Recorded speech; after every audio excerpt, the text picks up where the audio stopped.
زه ډاکټر نوید خپلواک یم. نن د شکر له ناروغۍ په راولاړو نورو ناروغیو خبرې کوو یا د شکر په اختلالاتو خبرې کوو. که چیرې په شکر مبتلا واوسیږو یا د شکر ناروغي ولرو، کنټرول یې نه کړو یا یې په وړاندې هغه صحي تدابیر چې توصیه کیږي عملي نه کړو، نو بالاخره د وخت په تیریدو د کامپلیکیشنز یا د اختلالاتو یا د شکر د وجې د نورو تکلیفونو سره مخ کیږو. کامپلیکیشن اف ډایبټیز ملایټس یا د شکر د ناروغۍ اختلالات. مخکې له دې چې د شکر پر کامپلیکیشنز وغږیږو، راځو پر ډایګنوستیک پارامترز یا څه رقم شکر تشخیص کیږي. ډایګنوستیک پارامترز یو څه د شکر پر تشخیص غږیږو، څنګه مو بالاخره خپل شکر باندې ځان وپوهوو چې لرو یې که یې نه لرو. ډایګنوستیک پارامترز یعنی ډایګنوستیک پارامترز اوکې. که چیرې سهار وخته د خوب راجګیږو یا په نهاره خپل شکر ګورو، فاسټینګ بلډ شوګر یا FBS. فاسټینګ بلډ شوګر یا FBS. ښه، که چیرې سهار وخته د خوب راپاسو او موږ خپل شکر وګورو، نورمال اندازه یې څومره ده؟ له شپېتو تر 110 میلی ګرام پر ډیسی لیتر. په نهاره د شکر نورمال مقدار له شپېتو واخله تر 110 میلی ګرام پر ډیسی لیتر ده. که چیرې موږ سهار راپاسیږو خپل شکر ګورو FBS او د 110 نه تر 126 میلی ګرامه پر ډیسی لیتر وي، نو دې حالت ته پری ډایبټیک وایي. پر ډیسی لیتر پری ډایبټیک یا هغه څوک چې د شکر په خطر کې واقع شوي، لا شکر نه ده، په شکر مبتلا نه ده، که ورزش وکړي، پرهیز وکړي او هغه خپل لایف سټایل موډیفیکیشن یا د ژوند په اموراتو کې ادلون بدلون راولي، نو کولی شي چې له دې وضعیته وځي. د حالت ته موږ پری ډایبټیک یا شکر ته ورتلونکی یا د شکر د خطر دایره پری ډایبټکس. ښه، که چیرې موږ په نهاره خپل شکر ګورو، فاسټینګ بلډ شوګر او د 126 نه یا زیات وي یا د 126 میلی ګرامه پر ډیسی لیتر وي، نو متاسفانه په شکر مبتلا یو، باید د معالجې اړوند تدابیر ونیسو، ګنه د کامپلیکیشنز یا د بدو عواقبو او اختلالاتو سره مخ کیږو. دا په نهاره د شکر وضعیت. که چیرې موږ رنډم بلډ شوګر چک کوو، رنډم معنا دا چې باله ډوډۍ یې چک کوو، د ډوډۍ خوراک نه وروسته 1 ساعت 2 ساعته 3 ساعته 10 ساعته بالاخره، دې ته وایي رنډم بلډ شوګر یا RBS. پوست پرنډایل شوګر هم ورته ویل کیږي یا د ډوډۍ خوراک نه وروسته. که چیرې موږ رنډم بلډ شوګر ګورو، باله خوړو یې ګورو، نورمال له 140 نه واخله تر 150 الا 160 میلی ګرامه پر ډیسی لیتر.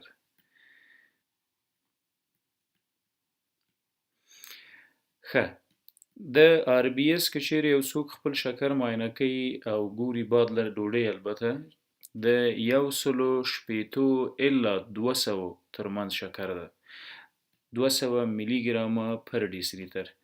دغه هغه خلک دي چې د شکر د خطر چانس لري که دوی خپل اړوند تدابیر د معالجې ونیسي، ورزش او همدارقم په خوړو کې احتیاط، له وریژو، له کچالو او له خوږو پرهیز وکړي، نو له پری ډایبټیک یا د شکر د خطر له وضعیته راوځي. پری ډایبټیک.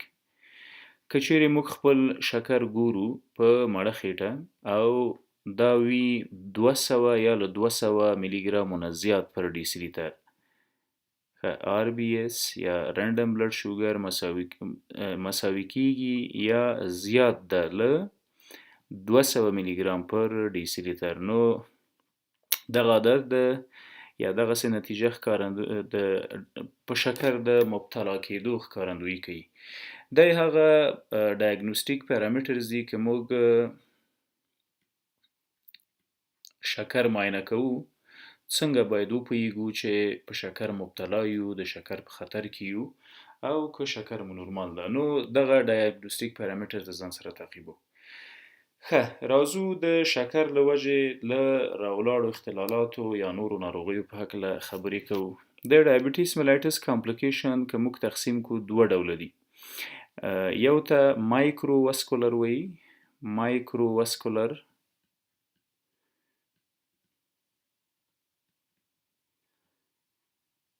او بلې هم مکرو واسکولر دي، مکرو واسکولر. مایکرو واسکولر او مکرو واسکولر څه معنا لري؟ مایکرو معنا کوچنی ذرهبیني په سترګو، هغه حتی کوچنی کپیلریز یا د ویښتو په اندازه چې کوم کوچني رګونه لرو ده په دو کې معمولا دغه کامپلیکیشنز یا اختلالات منځته راځي. مکرو ستر غټ، واسکولر یا ویسلز هم د وینې رګونه. ګورئ کله چې خواړه وخورو په خوړو کې پروټین موجود ده، کاربوهایډریټس موجود دي، شحمیات یا غوړ موجود دي. دغه خواړه راځي هاضمي جهاز او بالاخره د هاضمي جهاز نه کاربوهایډریټس یا قندونه جذبیږي د وینې جریان ته او د وینې په جریان کې ګلوکوز زیاتیږي. هدف څه ده؟ په دغه رګونو کې د وینې په رګونو کې د ګلوکوز مقدار زیات شي. کله چې انسولین ونشي کولای دا ګلوکوز د وینې په رګ کې کنټرول کړي نو دغه حالت ته وایي هایپرګلایسیمیا. که چیرې ګلوکوز د وینې په جریان کې زیاتیږي دې حالت ته وایو هایپرګلایسیمیا. که چیرې هایپرګلایسیمیا کنټرول نکړو، یعنی موږ د وینې ګلوکوز کنټرول نکړو، دوا ونه خورو، ورزش ونه کړو یا په ټوله کې یوه غریبه توجه ولرو خپل شکر ته، له پامه مو غورځولی وي، نو دا د وخت په تیریدو د نورو عوارضو د نورو تکلیفو سبب ګرځي. په کوچنیو رګونو کې څه کوي؟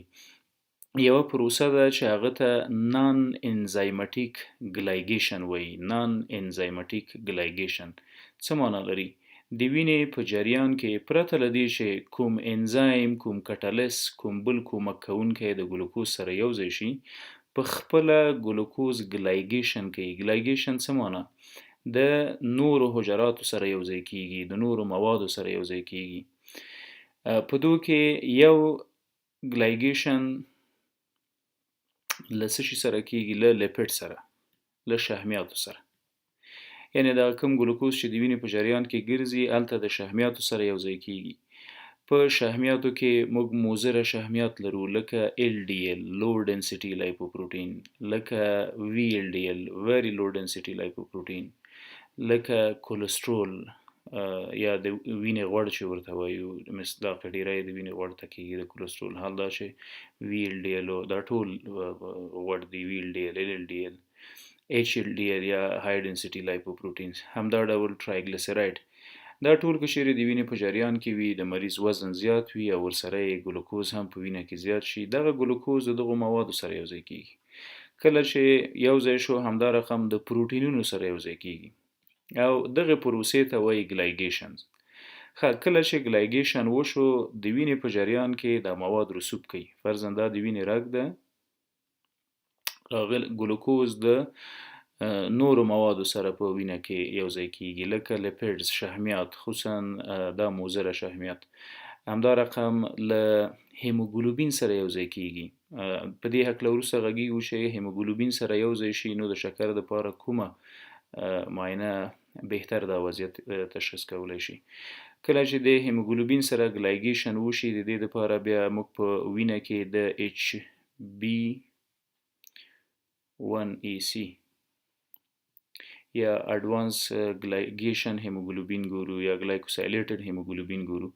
که چیرې ګلوکوز فرضاً دا د هیموګلوبین یو مالیکول ده، هیموګلوبین دا د شکر لخوا داسې محاسبه کیږي. شکر ګلوکوز د څو مختلفو لارو نه بالاخره ورسره یوځای کیږي او دې ته وایي ګلایګیشن، یا بغیر د کوم انزایم له مرستې نه ګلوکوز مالیکول د هیموګلوبین او د شحم او د پروټینو د دو سره یوځای شو. ځکه خو موږ کله هم چې په وینه کې HB1AC معاینه کوو نو نورمال له 4.5% نه واخله تر 5.5% پورې ده.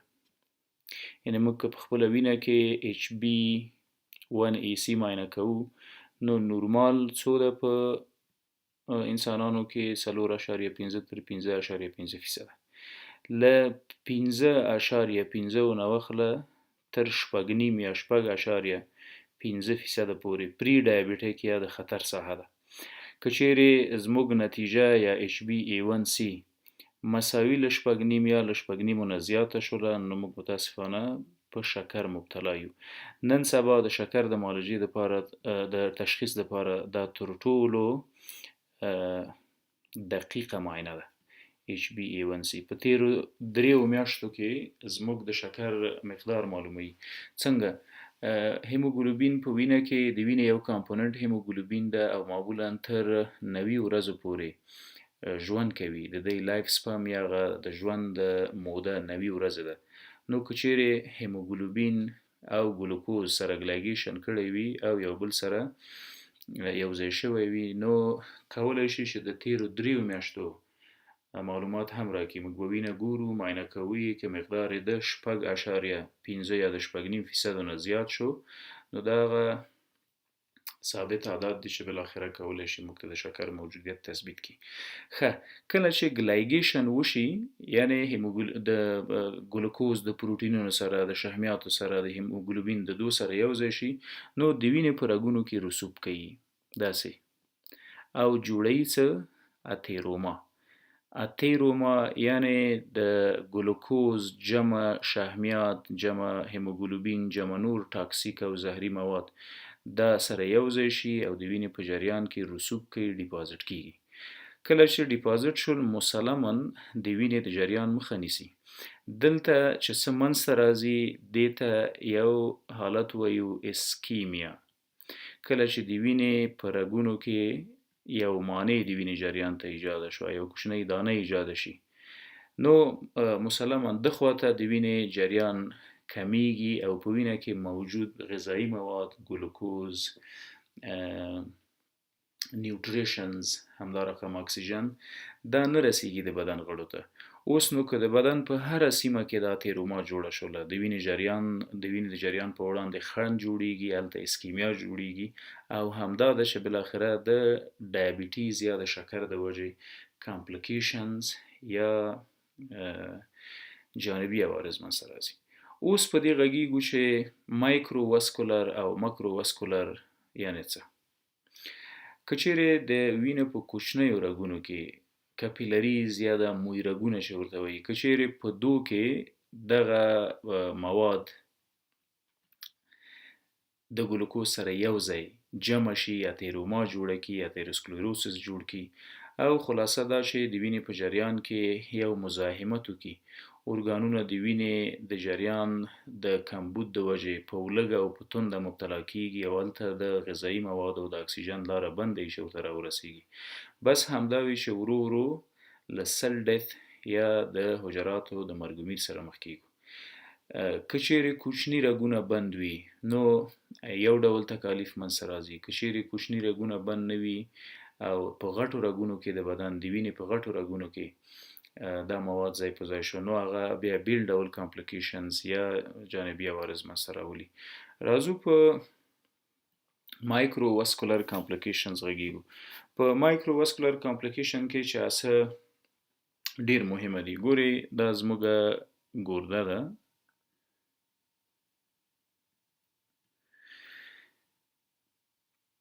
رینل آرټریز دا یو د وینې رګ ده، رینل آرټري فرضاً دا رینل آرټري راځي او د ګردې په مختلفو ځایونو کې تیتیږي، کوچني کوچني برانچونه ورکوي.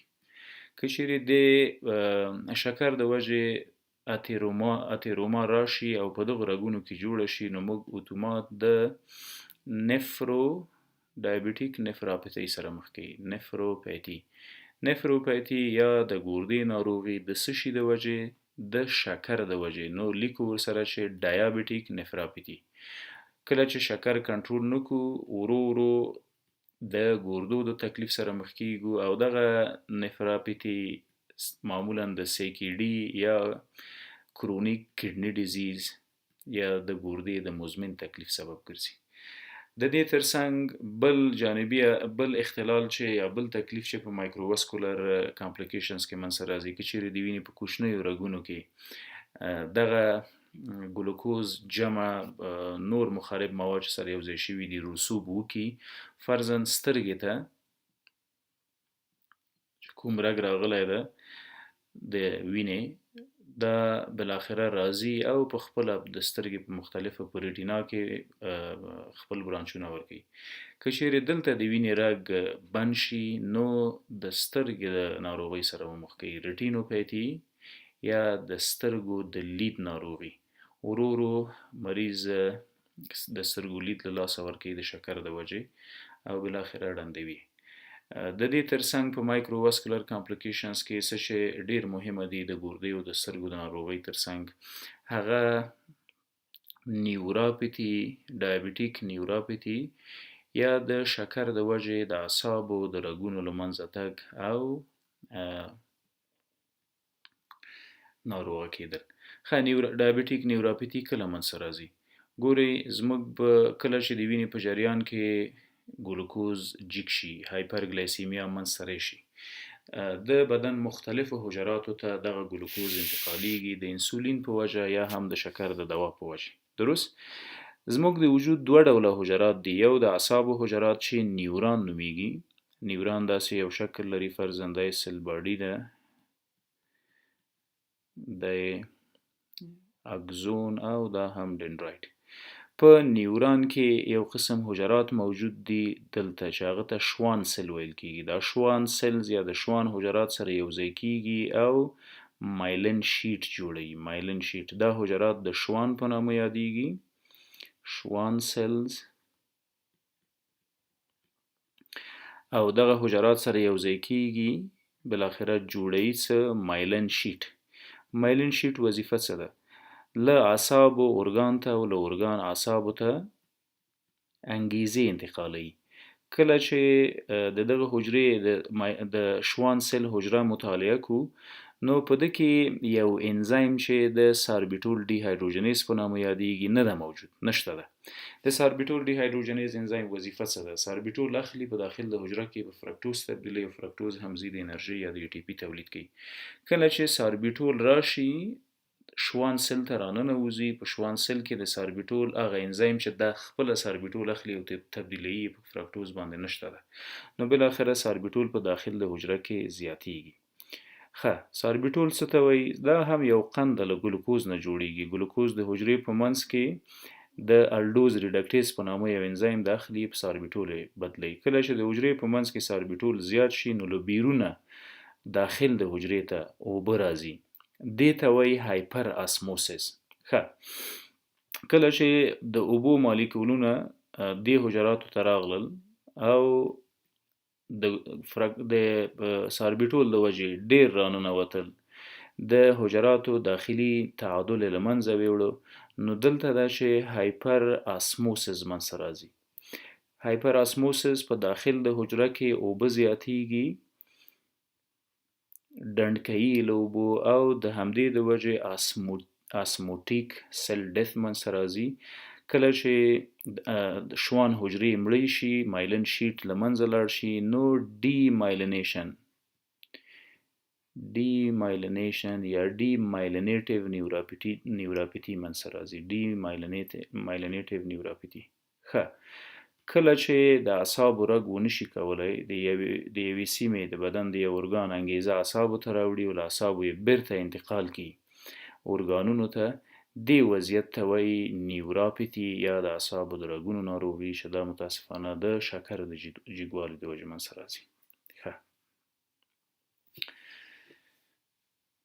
نیوراپیتي، ریټینوپیتي، نفراپیتي د ګردې مزمنه ناروغي، د سترګو مزمنه ناروغي یا ډایابیټیک ریټینوپیتي. په هر یو باندې مفصلا غږیږو. فی الحال همدومره چې کومې ناروغي د شکر د وجې یا د شکر د نه کنټرول د وجې منځته راتلونکي دي.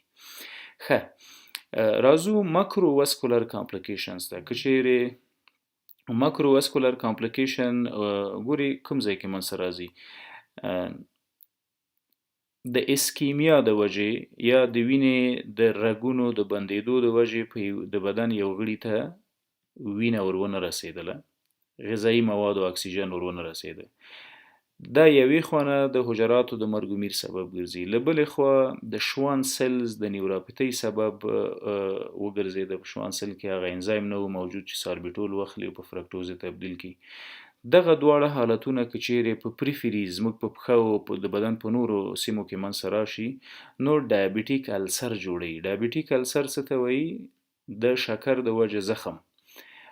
دغه زخم ډیر عمر دوام کوي، ډیری وخت د معالجې وړ نه وي، ډیری وخت په پښو کې منځته راځي چې موږ ورته ډایابیټیک فوټ وایو. همدا رقم په اعصابو کې په مغزو کې د سټروک سبب ګرځي. دغه سټروک هم د مایکرو واسکولر د وجې منځته راتللی شي، هم د ماکرو واسکولر د وجې. مایکرو واسکولر څه معنا؟ د اعصابو په هغه کوچني رګونه چې اعصابو ته وینه وړي، که چیرې په هغو کې اسکیمیا منځته راغله نو دا د سټروک سبب ګرځي په اعصابو کې. که چیرې د وینې هغه رګونه چې اعصابو ته وینه وړي په یو ځای کې ترومبس حرکت وکړي، د اتیروسکلیروسس د وجې ترومبس فری شي، ولاړ شي، ونښلي، دا هم د سټروک سبب ګرځي. نو مایکرو واسکولر او ماکرو واسکولر کامپلیکیشن په دواړو کې اعصاب او د وینې رګونه ټارګټ کیږي، په اعصابو کې او د بدن په مختلفو نورو سیمو کې. ښه، که چیرې زړه ته را روان رګونه چې کورونري آرټریز نومیږي، په دغه د شکر د وجې د ګلایګیشن د وجې پکې مواد جمع شي او د وینې جریان بند کی، نو الته هم اسکیمیک هارت ډیزیزز منځته راولي، کورونري آرټري ډیزیزز منځته راولي. د دې ټولو خبرو معنا څه ده؟ که چیرې موږ خپل شکر کنټرول نکو، پرهیز ونکو، ورزش ونکو، نو دا یوازې شکر نه ده، یوازې د بدن د یوې سیمې تکلیف نه ده، د بدن هر غړی، د بدن هر ارګان او د بدن هر حجره متاثره کوي. د ګردو مزمن تکلیف یا دایمي تکلیف منځته راولي چې بالاخره انجام متاسفانه د ګردو فلج کېدل وي، ګردې له منځه ځي، د سترګو ړندېدل د شکر د وجې، د دید کمیدل د شکر د وجې منځته راځي. همدا رقم د اعصابو د رګونو فعالیتونه کمیږي، زخمونه منځته راځي. دا ټول هغه کامپلیکیشنز یا اختلالات دي چې د شکر د وجې منځته راځي. همدا رقم یو مهمه موضوع چې د شکر د وجې باید مطالعه کړو، هغه ته موږ DKA یا ډایابیټیک کیټو اسیډوسس وایي. دا به د خیره پر روانو لیکچرونو کې واضح کړو چې څنګه د شکر د وجې کیټون باډیز جوړیږي، اسیټون جوړیږي، اسیډیمیا جوړیږي او څنګه بالاخره ریسپیریټري سنټرل سپریس او د مرګ سبب ګرځي. مننه.